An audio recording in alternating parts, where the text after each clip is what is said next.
அன்பிற்கினிய மாணவ செல்வங்களே, இன்று ஆய்வுக்கூடம் நிகழ்ச்சியின் வழியாக உங்களை சந்திப்பதில் பெரும் மகிழ்ச்சி அடைகின்றேன். இந்த ஆய்வுக்கூடம் நிகழ்ச்சியில் இன்று நாம் பார்க்க இருப்பது 9ஆம் வகுப்பு அறிவியல் பாடத்தில் அலகு 18 திசுக்களின் அமைப்பு என்கின்ற பகுதியில் தாவரங்களின் திசு அமைப்புகளை பற்றி பார்க்க இருக்கின்றோம். இப்பாடப்பகுதியினுள் செல்வதற்கு முன்னர் உங்களிடம் சில கேள்விகள் கேட்க இருக்கின்றேன். ப்ரோகேரியாட்டிக் என்றால் என்ன? ப்ரோகேரியாட்டிக் அந்த வார்த்தையை ரெண்டா பிரிங்க பார்க்கலாம். ப்ரோகேரியாட்டிக், ப்ரோ என்றால் முதலாம், எளிமையான, மேம்பாடு அடையாத, இப்படி பல்வேறு அர்த்தங்களை நாம் சொல்லலாம். முதலாம் அல்லது எளிமையான அல்லது மேம்பாடு அடையாத. கேரியோ என்றாலே உட்கரு என்று அர்த்தம். கேரியோ என்றால் உட்கரு. அப்ப ப்ரோகேரியாட்டிக் என்றால் மேம்பாடு அடையாத அல்லது எளிமையான உட்கருவை கொண்டுள்ள உயிரினங்கள் என்று எடுத்துக்காட்டு சொல்லுங்க பார்க்கலாம். Correct, bacteria. சரிங்களா? சோ சயனோபாக்டீரியங்கள் கேள்விப்பட்டிருக்கீங்களா?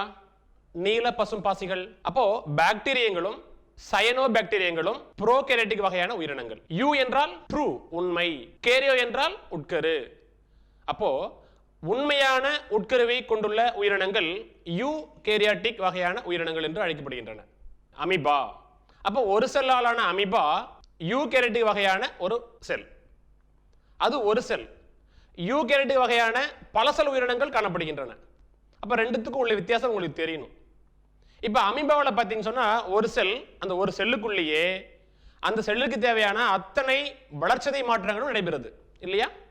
செல் சுவாசம், கழுநீக்கம், உணவூட்டம், இனப்பெருக்கம், இது அத்தனை உடல் செயலியல் நிகழ்ச்சிகளும் அந்த ஒரு செல்லுக்குள்ளே நடைபெறுகிறது. ஆனா பல செல் உயிரினங்களில் பார்த்தீங்கன்னா ஒவ்வொரு செயல்பாடுகளையும் செய்வதற்கேற்ற பிரத்யேகமான உடல் அமைப்புகளும் திசுக்களும் காணப்படுகின்றன.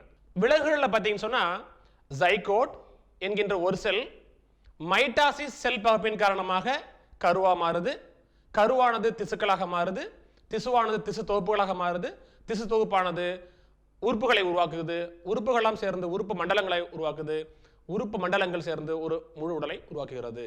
இன்று நாம் பார்க்க இருப்பது தாவரத்தில் உள்ள திசுக்களின் அமைப்பு. தாவரங்கள்ல குறிப்பா பூக்கும் தாவரங்களில் நீங்க பார்த்தீங்கன்னா பாலின பெருக்கம் நடைபெறும். இது ஒரு பூ. இதுல பார்த்தீங்கன்னா 4 பாகங்கள் காணப்படும். ஒன்று இது கீழே இருக்கிறது புள்ளி வட்டம், இது அள்ளி வட்டம், அதுக்கு அடுத்த வட்டம் மகர்ந்த தாள் வட்டம், நடு மையப்பகுதியில் இருப்பது சூலக வட்டம். இப்ப இந்த 4 பாகங்கள்ல மகர்ந்த தாளும் சூலகமும் இனப்பெருக்கத்தோடு நேரடி தொடர்புடைய பாகங்கள். சொல்லுங்க பார்க்கலாம். புள்ளி வட்டம், அள்ளி வட்டம், மகரந்தாள் வட்டம், சூலக வட்டம். இது ஏன் நான் சொல்றேன்னா, ஒரு தாவரத்துல திசுக்கள் எவ்வாறு உருவாக ஆரம்பிக்குது என்பதை பற்றி சொல்வதற்கு முன்னர் ஒரு மலரை சார்ந்த பண்புகள் உங்களுக்கு தெரிஞ்சிருக்கணும். இப்ப இதுல மகர்ந்த தாள் என்பது ஆண் பாகம், சூலகம் என்பது பெண் பாகம். சரிங்களா? மகரந்தாள் என்பது ஆண் பாகம், சூலகம் என்பது பெண் பாகம். அப்போ மலர் முதிர்ந்தவுடன் மகரந்த பை வெடிக்கும். மகரந்த பைக்கு உள்ள இருக்கின்ற மகரந்த தூள்கள் சூழ்முடிக்கு போகும். சூலகத்தினுடைய சூழ்முடிக்கு போகும். சூழ்முடியில விழுந்தவுடன் மகரந்த தூள் மகரந்த குழலை உருவாக்கி மகரந்த குழலானது கருப்பையை நோக்கி வளர்ச்சி அடையும். மகரந்த குழலின் முனையில் உள்ள 2 ஆண் கேமெட்டுகளில் ஒன்று அண்டத்துடன் இணைந்து ஜைகோட்டை உருவாக்கும். அப்போ ஆண் கேமெட்டும் பெண் கேமெட்டும் இணைந்து உருவாகின்ற ஒரு செல்லாலான அந்த அமைப்பிற்கு ஜைகோட் என்று அழைக்கப்படுகிறது. இந்த ஜைகோட் மைட்டாசிஸ் செல் பைப்பின் காரணமாக ஒரு திசு திரளை உருவாக்கும். அதுவே கரு என்று அழைக்கப்படுகிறது. ஒரு கருவில் ஆரம்ப காலகட்டத்தில் காணப்படுகின்ற தொடர்ந்து பகுப்படையும் தன்மையை பெறுகின்ற அந்த செல்களுக்கு ஆக்கு திசுக்கள் என்று அழைக்கப்படுகிறது. மீண்டும் ஒரு முறை சொல்கிறேன். ஜைகோட் கருவா மாறுகிறது. கருவினுள் காணப்படுகின்ற மீண்டும் மீண்டும் பகுப்படையும் தன்மையை பெற்றுள்ள செல்களுக்கு ஆக்கு செல்கள், அந்த வகையான செல்களின் தொகுப்பிற்கு ஆக்கு திசு என்று அழைக்கப்படுகிறது. அப்போ ஒரு தாவரத்தில் முதலில் தோன்றுகின்ற திசு ஆக்கு திசு. சொல்லுங்க பார்க்கலாம். ஒரு தாவரத்தில் முதலில் தோன்றுகின்ற திசு ஆக்கு திசு. அப்ப இந்த ஆக்கு திசுவிலிருந்து தான் அனைத்து வகையான திசுக்களும் ஒரு தாவரத்தில் உருவாக்கப்படுகின்றன. அப்ப ஆக்கு திசு என்றால் என்ன என்கின்ற ஒரு கேள்வி நமக்குள்ளே எழும். ஆக்கு திசு என்றால் என்ன? புதிய செல்களை தொடர்ந்து தோற்றுவிக்கின்ற திசுக்களுக்கு ஆக்கு திசுக்கள் என்று அழைக்கப்படுகிறது. புதிய செல்களை தொடர்ந்து தோற்றுவிக்கும் திசுக்களுக்கு ஆக்கு திசு என்று பெயர். இப்போ ஆக்கு திசுடைய பண்புகள் பார்க்கலாம். ஆக்கு திசு என்றாலே நெருக்கமாக காணப்படும். அப்படியே பார்த்தீங்கன்னா ஒரு மாதிரி காம்பாக்ட்லி அரேஞ்ச்டு சொல்லுவாங்க, க்ளோஸ்லி பேக்டு, ஒரு மாதிரி நெருக்கமாக கொச கொச கொசம் நெருக்கமாக இருக்கும். செல்ஸ் ஒரு மெல்லியது, தின் வால்டு செல்ஸ், அதனுடைய செல்கள் பார்த்தீங்கன்னா ரொம்ப மென்மையாக இருக்கும். செல்ஸ் ஒரு செல்லுலோசால் ஆனது, உட்கரு காணப்படும். எனவே இவை உயிருள்ள செல்கள், ஆக்கு திசுக்கள் உயிருள்ள செல்கள். செல்ஸ் ஒரு மீள்தன்மை கொண்டவை. ஆக்க திசுனுடைய செல்களுக்குள்ள சைட்டோபிளாசத்தில் சிறிய சிறிய வேக்யூல்கள் அப்படி ஸ்கேட்டர்ட், அப்படி விரவி காணப்படும். இப்படி ஆக்கு திசுனுடைய பண்புகளை சொல்லிக்கிட்டே இருக்கலாம். ஒரு தாவரத்தில் ஆக்கு திசுக்கள் எந்தெந்த இடத்துல இருக்குது என்பதை அடிப்படையாக கொண்டு, இருப்பிடத்தின் அடிப்படையாக கொண்டு ஆக்கு திசுக்களை நாம் 3 வகைகளாக பிரிக்கலாம். இங்க பாருங்க, நீங்க பார்க்கிறது ஒரு சின்ன செடி, சரிங்களா? இந்த பகுதி வேர் பகுதி இல்லையா, அது மண்ணுக்குள்ள இருக்கும், வேர் தொகுப்பு சொல்றோம். இப்ப மேலுள்ள பகுதி தண்டு தொகுப்பு அப்படி சொல்றோம். அப்போ இந்த தாவரத்தில் எந்தெந்த இடங்கள்ல இந்த ஆக்கு திசுக்கள் இருக்குது என்பதை பத்தி பார்க்க போறோம், சரிங்களா? ஒரு தாவரத்தினுடைய வேரினுடைய நுனி, ஒரு தாவரத்தினுடைய வேரினுடைய நுனி, தண்டினுடைய நுனி, இங்கு காணப்படுகின்ற திசுக்களுக்கு நுனி ஆக்கு திசு என்று அழைப்போம். வேரினுடைய நுனியிலும் தண்டினுடைய நுனியிலும் காணப்படுகின்ற திசுக்களுக்கு நுனி ஆக்கு திசு என்று அழைக்கப்படுகிறது. Apical meristematic tissue, apical meristematic tissue. ஆக்கு திசுனுடைய பண்பு என்ன? புதிய செல்களை தொடர்ந்து தோற்றுவிக்கும். அப்ப நுனியில் இருக்கின்ற ஆக்கு திசுக்கள் என்ன செய்யும்? நுனி பகுதியில் புதிய செல்களை தொடர்ந்து உருவாக்கிட்டே இருக்கும். அப்ப புதிய செல்களை தொடர்ந்து உருவாக்குவதால் என்ன நடக்கும்? கரெக்ட். அப்போ வேரினுடைய நுனியும் தண்டினுடைய நுனி பகுதியும் நீட்சி அடையும். அப்ப ஆக்கு திசுனுடைய பயன்பாடு என்ன? வேறு மற்றும் தண்டினுடைய நீள்போக்கு வளர்ச்சிக்கு தேவையான திசு ஆக்கு திசு, இந்த நுனி ஆக்கு திசு, சரிங்களா? சரி. இரண்டாவது இடை ஆக்கு திசு. இது கணு. கணு என்றால் என்ன? தண்டில் இலை இணைந்துள்ள பகுதி கணு. தண்டில் இலை இணைந்துள்ள பகுதிக்கு பேர் கணு. அப்போ ஒரு கணுவுக்கும் இன்னொரு கணுவுக்கு இடைப்பட்ட பகுதியில் காணப்படுகின்ற திசு இடை ஆக்கு திசு. ஒரு கணுவிற்கும் அதனை அடுத்து உள்ள கணுவிற்கும் இடையே உள்ள பகுதியில் காணப்படுகின்ற திசு இடை ஆக்கு திசு. அப்ப ஆக்கு திசுனுடைய பண்பு சொல்லுங்க பார்க்கலாம். புதிய செல்களை தொடர்ந்து தோற்றுவிக்கும். அப்போ இந்த 2 கணு இடை பகுதிகளில் தொடர்ச்சியாக புதிய திசுக்களை உருவாக்கிட்டே இருக்கும் பொழுது கணு இடை பகுதியானது நீட்சியடையும்.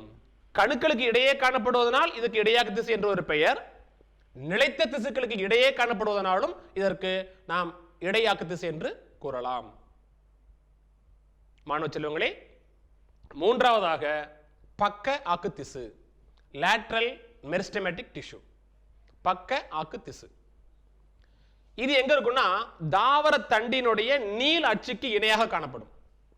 தாவர தண்டிற்கும் வேருக்கும் இதனுடைய நீள் அச்சுக்கு இணையாக காணப்படும். parallel to the long axis என்று ஆங்கிலத்தில் சொல்வார்கள், சரிங்களா?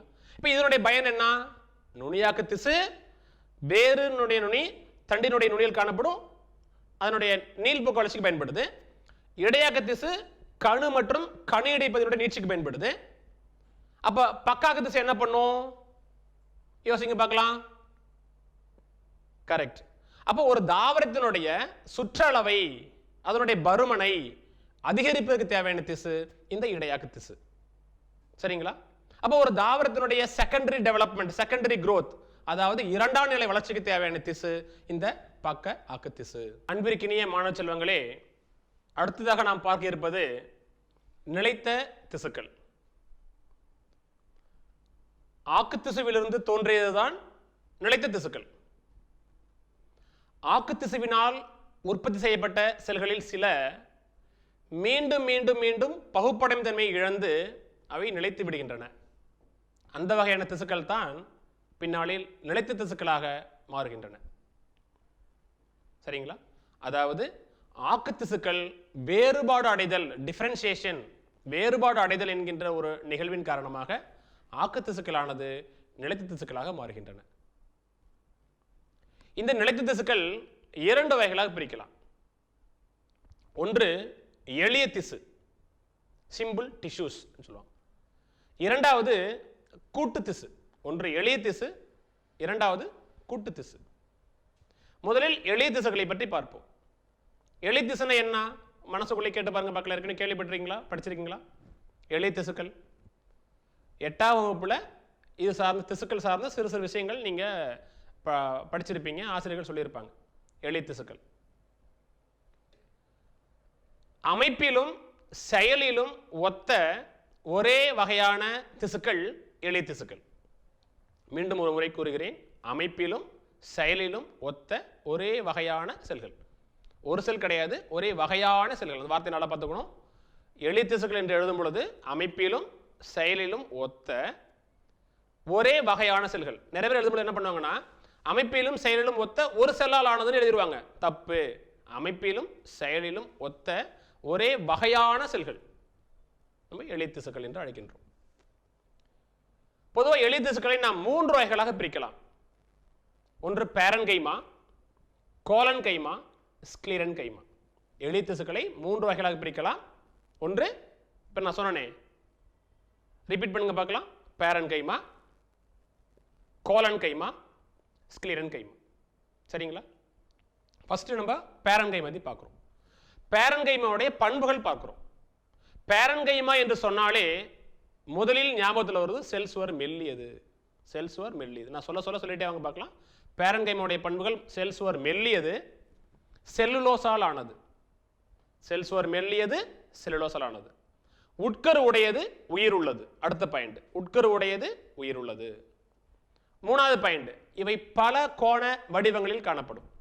பேரன்கைமாவுக்கு என்று ஒரு பிரத்யேகமான ஒரு வடிவம் இல்லை. உருண்டை வடிவமாக இருக்கும், கோள வடிவமாக இருக்கும், சதுர வடிவமாக இருக்கும், செவ்வக வடிவமாக இருக்கும். சரிங்களா?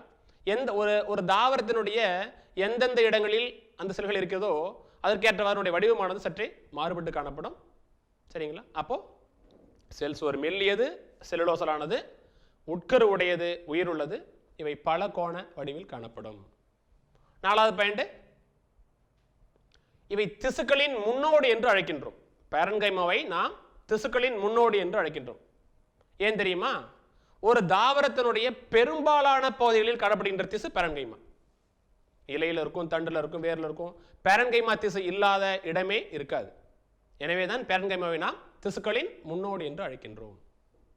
சரிங்களா? பேரன்கைமாவினுடைய பணிகளை அடிப்படையாக கொண்டு பேரன்கைமாவை நாம் 3 வகைகளாக பிரிக்கலாம். ஒன்று சேமிப்பு பேரன்கைமா, ஏரன் கைமா, குளோரன் கைமா. சொல்லுங்க பார்க்கலாம். சேமிப்பு பேரன்கைமா, இரண்டாவது ஏரன் கைமா, மூன்றாவது குளோரன் கைமா. சேமிப்பு பேரன்கைமா. சேமிப்பு என்றாலே சில பேரன்கைமா செல்கள் உணவுப் பொருளை சேமிக்கும், ஸ்டார்ச் மெட்டீரியலை சேமிக்கும். அப்ப பேரன்கைமா செல்களில் ஸ்டார்ச் துகள்கள் காணப்பட்டுச்சுன்னா அந்த வகையான பேரன்கைமா செல்களுக்கு சேமிப்பு பேரன்கைமா என்று அழைப்பர். சரிங்களா? பெரும்பாலும் கிழங்கு வகை, உருளைக்கிழங்கு, மரவள்ளிக்கிழங்கு போன்ற கிழங்கு வகை பகுதிகளில் இந்த பேரன்கைமாவானது சேமிப்பு பொருளை சேமிக்கின்றது. அடுத்ததாக ஏரன் கைமா. அதுலேயே அர்த்தம் இருக்கு பாருங்களேன். ஏர்னா என்ன நமக்கு தெரியுமே, காற்று. அப்போ பேரன்கைமா செல்களுக்கு இடையே காற்று அறைகள் காணப்பட்டால் அவை ஏரன் கைமா என்று அழைப்பர். சரியா? அப்ப இது எங்க இருக்கும்? நீர்வாழ் தாவரங்கள் நீரில் மிதப்பதற்கு இந்த வகையான பேரன்கைமா பயன்படுகிறது. சரிங்களா? ஃப்ளோட்டிங் ஹைட்ரோஃபைட்ஸ் என்று அழைப்பர் ஆங்கிலத்திலே. Floating hydrophytes. அப்போ நீரில் மிதந்து வாழ்கின்ற தாவரங்கள் நீரின் மீது மிதந்து செல்வதற்கு இந்த வகையான ஏரன்கைமா பயன்படுகிறது. 3வது வகையான பேரன்கைமா குளோரன் கைமா.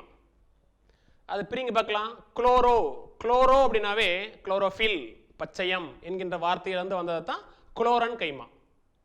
குளோரோஃபில் என்கின்ற நிறமி எங்க இருக்கும் ஒரு தாவரத்தில்? பெரும்பாலும் இலைகளில் காணப்படும். அப்ப இந்த வகையான பேரன்கைமா எங்க இருக்கும்? இலைகளில் காணப்படும். நீங்க ஒரு இலைப்பகுதியை குறுக்கு வெட்டினீங்கன்னா அதுல 2 வகையான தோல் தெரியும். ஒன்று மேல்புற தோல், இன்னொன்று கீழ்ப்புற தோல் என்று அழைப்பர். மேல்புறத்தோல், கீழ்ப்புறத்தோல். Upper epidermis, lower epidermis. Dorsal side, ventral side. சரிங்களா? மேல் புறத்தோல், கீழ்ப்புறத்தோல். இந்த இரண்டு புறத்தோல்களுக்கும் இடையே காணப்படுகின்ற திசுக்கள் இலை இடை திசு என்று அழைக்கப்படுகிறது. அதாவது ஆங்கிலத்திலே மீசோஃபில் டிஷ்யூ. இரண்டு புறத்தோல்களுக்கும் இடையே காணப்படுவதனால் அதற்கு இலை இடை திசு என்று அழைப்பர். இந்த இலை இடை திசுக்களில் காணப்படுகின்ற பேரன்கைமா செல்கள் பச்சை நிறமிகளை பெற்றிருக்கும். பச்சை நிறமிகளை கொண்டுள்ள பேரன்கைமா செல்கள் குளோரன்கைமா என்று அழைக்கப்படுகிறது. நமக்கு ஏற்கனவே தெரியும், தாவரங்கள் ஒளிச்சேர்க்கை செய்யுது என்று நம்ம கீழ் வகுப்பிலே படிச்சிருப்போம். எப்படி செய்யும்? எதன் அடிப்படையாக கொண்டு? என்னென்ன தேவை கொஞ்சம் ரீகால் பண்ணுங்க பார்க்கலாம். ஒரு தாவரத்திற்கு ஒளிச்சேர்க்கை தேவையான காரணிகள் கொஞ்சம் சொல்லுங்க பார்க்கலாம். சொல்லுங்க. கார்பன் டை ஆக்சைடு, நீர், பச்சையம், சூரிய ஒளி. இல்லையா? அப்போ சூரிய ஒளியை ஈர்க்கும் தன்மை படைத்த ஒரு அங்கக மூலக்கூறு தான் இந்த குளோரோஃபில் பிக்மெண்ட்ஸ். நீங்களோ நானோ சூரிய ஒளியை அறுவடை செய்ய முடியுமா? பண்ண முடியாது. அப்போ பச்சை நிறமிகளுக்கு மட்டுமே உண்டான அந்த திறன் என்னன்னா சூரிய ஒளி ஈர்க்கும் தன்மை உண்டு. சரிங்களா? இப்ப சொல்லுங்க பார்க்கலாம், குளோரன்கைமாவுடைய பணி என்ன? கரெக்ட், ஒளிச்சேர்க்கையில் ஈடுபடும். சரிங்களா? அப்போ பேரன்கைமாவை பணிகளின் அடிப்படையில் 3 வகைகளாக பிரிச்சோம். ஒன்று சேமிப்பு பேரன்கைமா, இரண்டாவது ஏரன்கைமா, மூன்றாவது இப்ப சொன்னமே குளோரன் கைமா. குளோரன் கைமா. சரிங்களா? எளிய திசுக்களின் இரண்டாவது வகை. முதல் வகை பேரன்கைமா, இப்போ இரண்டாவது வகை பார்க்கிறோம். கோலன் கைமா என்று மற்றும் ஒரு திசுக்கள் காணப்படும். கோலன் கைமா. இதனுடைய செல் சுவர் மெல்லியது. செல் சுவர் செல்லுலோஸ், ஹெமிசெல்லுலோஸ் மற்றும் பெக்டின் என்கின்ற 3 வகையான சர்க்கரை கூட்டுப்பொருட்கள் அதில் சேர்ந்திருக்கும். செல்லுலோஸ், ஹெமிசெல்லுலோஸ் மற்றும் பெக்டின். இதுவும் உட்கரு உடையது, உயிருள்ள செல்கள். பேரன்கைமாவும் உயிர் உள்ளது, கோலன்கைமாவும் உயிர் உள்ளது. இப்போ இந்த பேரன்கைமாவுக்கும் கோலன்கைமாவுக்கும் என்ன வித்தியாசம்? எப்படி நீங்க அதை வேறுபடுத்தி பார்க்க முடியும்? பார்த்த மாத்திரத்தில் இது பேரன்கைமா, இது கோலன்கைமான்னு சொல்லிட்டு உங்களால் எப்படி அதை ஐடென்டி பண்ண முடியும்? கோலன்கைமாவினுடைய மூளைவிட்ட பகுதிகள், கோலன்கைமாவினுடைய மூளைவிட்ட அந்த கார்னர்ல பார்த்தீங்கன்னா செல் சுவரில் சமமற்ற தடிப்புகள் காணப்படும். இதுதான் பேரன்கைமாவையும் கோலன்கைமாவையும் வேறுபடுத்தி அறிவதற்கு தேவையான ஒரு சிறந்த ஒரு கேரக்டர் மாதிரி, ஒரு பண்பு. கோலன்கைமா செல்களினுடைய மூளைவிட்ட பகுதிகள் சமமற்ற தடிப்புகளாக காணப்படும். காரணம், அதில் பெக்டின் என்கின்ற ஒரு சுவர் பொருள் படிந்திருக்கும். பெக்டின் இருந்தால் அது கோலன்கைமா, பெக்டின் இல்லைன்னா அது பேரன்கைமா. பார்த்தோன்னே கண்டுபிடிச்சிடலாம். சரிங்களா? இப்போ இந்த கோலன்கைமாவுடைய பணி பெரும்பாலும் இளம் தாவர தண்டினுடைய ஹைப்போடெர்மிஸ், புறத்தோலுக்கும் அடியில் உள்ள பகுதிக்கு பேரு ஹைப்போடெர்மிஸ். புறத்தோலனம் எபிடெர்மிஸ் என்று அழைக்கின்றோம். எபி என்றால் அவுட்டர், மேலே, டெர்மிஸ்னா தோல். அப்ப எபிடெர்மிஸ் என்பது புறத்தோல். புறத்தோலுக்கு கீழே இருப்பதனால அதுக்கு பேர் ஹைப்போடெர்மிஸ். ஹைப்போ என்றால் கீழே, டெர்மிஸ்னா தோல். அப்ப ஹைப்போடெர்மிஸ்னா புறத்தோலுக்கும் கீழே உள்ள தோல் ஹைப்போடெர்மிஸ். அப்போ இருவித்தலை தாவரங்களில் புறத்தோலுக்கு கீழ் உள்ள புறத்தோல் அடித்தோல் பகுதிகளில் காணப்படுகின்ற திசுக்கள் இந்த கோலன்கைமா வகையான திசுக்கள். அங்க இது என்ன வேலை செய்யும்? இளம் தாவர தண்டு பகுதியானது முறிந்து விடாமல் வளைந்து கொடுக்கின்ற ஒரு நெகிழ்வு தன்மையை தருவது இந்த கோலன்கைமா. சரிங்களா? சில கோலன்கைமா செல்களில் பசுங்கணிகங்கள் காணப்படும். பசுங்கணிகங்களை கொண்டுள்ள கோலன்கைமா ஒளிச்சேர்க்கையிலும் ஈடுபடும். சரிங்களா? அடுத்தது மூன்றாவதாக நாம் பார்க்க இருப்பது ஸ்க்ளீரன் கைமா. சரிங்களா? ஃபர்ஸ்ட் பேரன்கைமா பார்த்தோம். எளிய திசுக்களில் 3 சொன்னேன். பேரன்கைமா பார்த்தோம். ரெண்டாவது கோலன்கைமாவுடைய பண்புகள் பார்த்தோம். இப்ப பார்க்க போறது ஸ்க்ளீரன் கைமா. சரிங்களா? இந்த 3 வகையான எளிய திசுக்களில் ஸ்க்ளீரன் கைமாவானது உயிரற்ற செல்கள். நிறைய வேறுபாடு சொல்லலாம். பேரன்கைமாவுக்கும் இந்த ஸ்க்ளீரன் கைமாவுக்கும் எண்ணற்ற வேறுபாடு சொல்லலாம். ஸ்க்ளீரன் கைமா செல்களின் செல் சுவர் தடித்தது. அங்க நான் என்ன சொன்னேன்? நீங்களே சொல்லிடலாம். அங்க என்ன சொன்னேன்? பேரன்கைமாவுக்கு செல் சுவர் மெல்லியதுன்னு சொன்னேன். இங்க என்ன சொல்றேன்? செல் சுவர் தடித்தது. அங்க செல் சுவர் செல்லுலோசால் ஆனது, இங்க என்ன சொல்றேன், செல் சுவர் லிக்னினால் ஆனது. ஸ்க்ளீரன்கைமாவுடைய செல் சுவர் லிக்னினால் ஆனது. பேரன்கைமா செல்கள் உட்கரு உடையவை, உயிருள்ளவை என்று சொன்னேன் இல்லையா? அப்போ ஸ்க்ளீரன்கைமா உட்கரு அற்றவை, உயிரற்றவை. சரிங்களா? இது ஒரு 2 மார்க்ல கேட்பாங்க. பேரன்கைமாவிற்கும் ஸ்க்ளீரன்கைமாவுக்கும் உள்ள வேறுபாடு. சரிங்களா?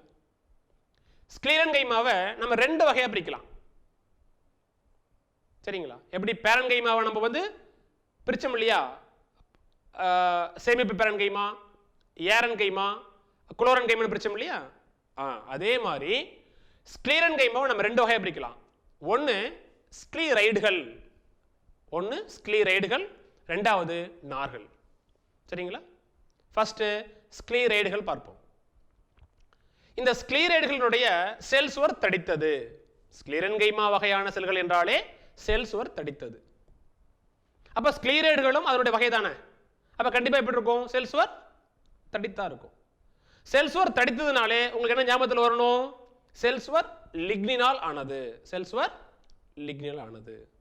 உட்கரு இருக்குமா? இருக்காது. அப்ப உயிர் இருக்காது. அப்ப செல் சுவர் தடித்தது, லிக்னினால் ஆனது, உட்கரு அற்றது, இவை உயிரற்ற செல்கள். இன்னொரு மிக முக்கியமான பாயிண்ட் ஸ்க்ளீரைடுகள்ல, செல் சுவர் தடித்தது, செல் அரை குறுகியது. இந்த வார்த்தையை நல்லா ஞாபகம் வச்சுக்கீங்க, புத்தகத்திலே அண்டர்லைன் பண்ணி வச்சுக்கீங்க. ஸ்க்ளீரைடுகள் என்றாலே செல் சுவர் தடித்தது, ஆனால் செல் அரை குறுகியது. சரிங்களா?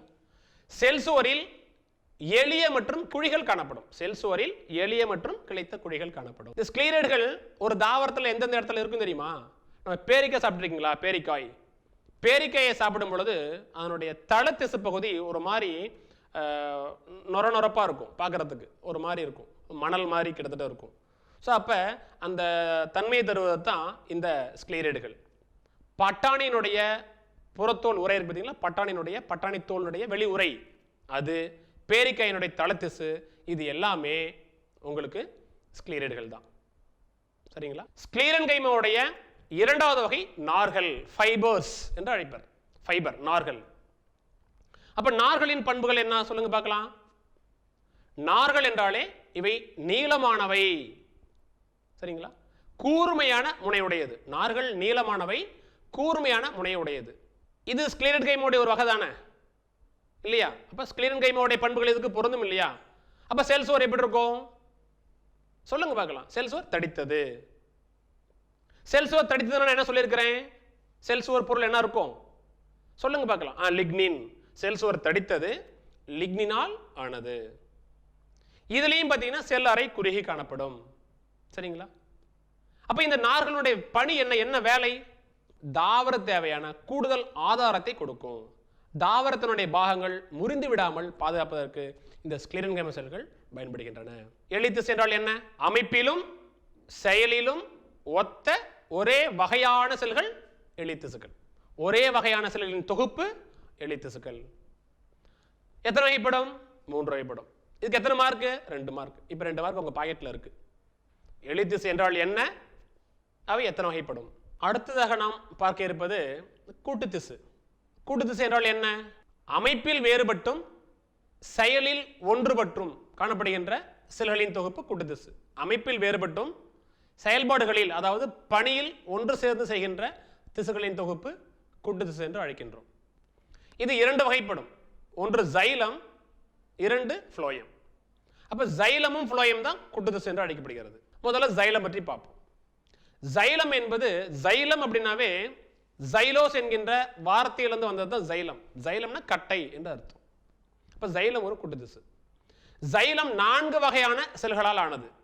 ஒன்று ட்ரக்கிடுகள், ஜைல குழாய்கள், ஜைலம் நார்கள், ஜைலம் பேரன்கைமா. முதல்ல இருக்குது ட்ரக்கிடுகள். இதனுடைய பண்புகள் பார்க்கலாம். ட்ரக்கிடுகள் நீளமானவை, மழுங்கிய முனையுடையது. ட்ரக்கிடுகள் நீளமானவை, மழுங்கிய முனையுடையது. செல் சுவர் தடித்தது, லிக்னினால் ஆனது, செல் அறை அகன்றது. இந்த 3 பாயிண்ட் மிக முக்கியம். நீளமானவை, மழுங்கிய முனையுடையது, செல் சுவர் தடித்தது, லிக்னினால் ஆனது, செல் அறை அகன்றது. சரிங்களா? ட்ரக்கிடுகளினுடைய முனைப்பகுதியில் குழிகள் காணப்படும். இதன் மூலமே ட்ரக்கிடுகளில் நீரானது கடத்தப்படுது. இந்த ட்ரக்கிடுகள் எங்க இருக்குன்னு தெரியுமா? டெரிடோஃபைட் மற்றும் ஜிம்னோஸ்பம் போன்ற தாவரங்களில் நீரை கடத்துகின்ற செல்கள் இந்த ட்ரக்கிடுகள். பூக்கும் தாவரங்களான ஆஞ்சியோஸ்பர்ம்களில் இவை காணப்படுவது இல்லை. இரண்டாவது சைல குழாய்கள். சைல குழாய்கள் சைல குழாய் கூறுகளால் ஆனது. சிறு சிறு குழாய்கள் மாதிரி அமைப்புகள் காணப்படும். சின்ன சின்ன குழாய்கள் கனெக்ட் பண்ணா நீண்ட குழாய் உருவாகுது இல்லையா? ஸோ அந்த மாதிரி சைல குழாய்கள் சைல குழாய் கூறுகளால் ஆனது. அப்ப சைல குழாய் கூறுகள் ஒன்றின் மீது ஒன்றாக அடுக்கப்பட்டு நீண்ட ஒரு குழாயினை உருவாக்குகிறது. செல் சுவர் தடித்தது, லிக்னினால் ஆனது. செல் அறை அகன்றது. சைல குழாயினுடைய முனைப்பகுதிகளில் துளைகள் காணப்படும். வார்த்தை மிக முக்கியம். குழிகள் காணப்படாது, துளைகள் காணப்படும். இந்த துளைகள் வழியாகத்தான் நீரானது ஒரு சைல குழாய் கூறிலிருந்து அடுத்த சைல குழாய் கூறுக்கு கடத்தப்படுகிறது. அடுத்தது xylem parenchyma. Xylem parenchyma. Xylem திசுவினுள் காணப்படுகின்ற பேரன்கைமா செல்கள் சைலம் பேரன்கைமா. பேரன்கைமாவுக்கு உண்டான பண்புகள் அப்படியே இதுக்கு பொருந்தும் இல்லையா? சொல்லுங்க பார்க்கலாம். செல் சுவர் மெல்லியது, செல்லுலோசால் ஆனது, உட்கரு உடையது, உயிர் உள்ளது இல்லையா? இதனுடைய பணி சேமிப்பு பணி. அப்ப சைல குழாய்களுக்கு தேவையான உணவை அளிப்பதே, தேவையான உணவுப் பொருளை சேமிப்பதே இதனுடைய பணியாக கருதப்படுகிறது. அடுத்து சைலம் நார்கள். சைலம் திசுவில் காணப்படுகின்ற ஸ்க்ளீரன்கைமா செல்கள் சைலம் நார்கள். இரண்டாவது கூட்டு திசு புளோயம். புளோயம் ஒரு வகையான கூட்டு திசு. இது 4 வகையான செல்களால் ஆனது. சலடை குழாய்கள், துணை செல்கள், புளோயம் பேரன்கைமா, புளோயம் நார்கள். இந்த சலடை குழாய்கள் புளோயம் திசுவில் உணவை கடத்துகின்ற பிரதான பணியை செய்வது இந்த சலடை குழாய்கள். செல் சுவர் தடித்தது, செல் அறை அகன்றிருக்கும். சலடை குழாயினுடைய முனைப்பகுதிகளில் சல்லடையில் உள்ளது போன்று துளைகள் காணப்படும். எனவேதான் இதற்கு சலடை குழாய்கள் என்று அழைப்பர். இந்த துளைகள் வழியாகத்தான் உணவானது ஒரு சலடை குழாயில் இருந்து அடுத்த சலடை குழாய்களுக்கு கடத்தப்படுகிறது. இரண்டாவது துணை செல்கள். சலடை குழாய்களை ஒட்டி காணப்படுகின்ற சிறப்பு வகை பேரன்கைமாவாலான செல்கள் துணை செல்கள். மூன்றாவது புளோயம் பேரன்கைமா. புளோயம் திசுவில் காணப்படுகின்ற பேரன்கைமா புளோயம் பேரன்கைமா என்று அழைக்கப்படுகிறது. புளோயம் பேரன்கைமாவுடைய பணி சலடை குழாய்களுக்கு தேவையான உணவை சேமித்தல். செல் சுவர் மெல்லியது, செல்லுலோசலானது, உட்கரு உடையது, உயிர் உள்ளது. புளோயம் திசுவில் உள்ள 4 வகையான செல்களில் இந்த புளோயம் பேரன்கைமா மட்டுமே உயிருள்ள செல்கள். நான்காவதாக புளோயம் நார்கள். அப்போ புளோயம் திசுவில் காணப்படுகின்ற ஸ்க்ளீரன்கைமா செல்களுக்கு புளோயம் நார்கள் என்று அழைப்பர். இவை சற்று கடினமானது, செல் சுவர் தடித்திருக்கும், லிக்னியலானது. இவை உயிரற்ற செல்கள். பார்த்தது அனைத்தும் உங்களுக்கு புரிந்திருக்கும் என்று எண்ணுகிறேன். மீண்டும் ஒரு ஆய்வுக்கூடம் நிகழ்ச்சியில் உங்களை சந்திக்கிறேன். நன்றி, வணக்கம்.